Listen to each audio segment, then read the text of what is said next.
Hello everyone, today we are going to learn basic Microsoft Word tutorial how to hyperlink.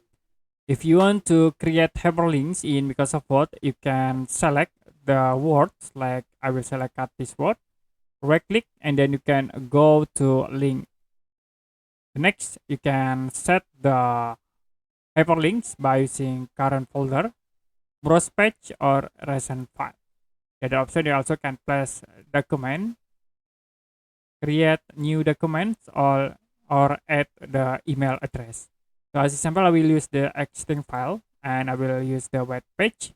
You can type your address in here, like I will use the youtube.com and you can click OK. Now, if you move the cursor into the text, will be show for the links into the youtube.com. Okay, that's it for basic Microsoft Word tutorial, how to hyperlink.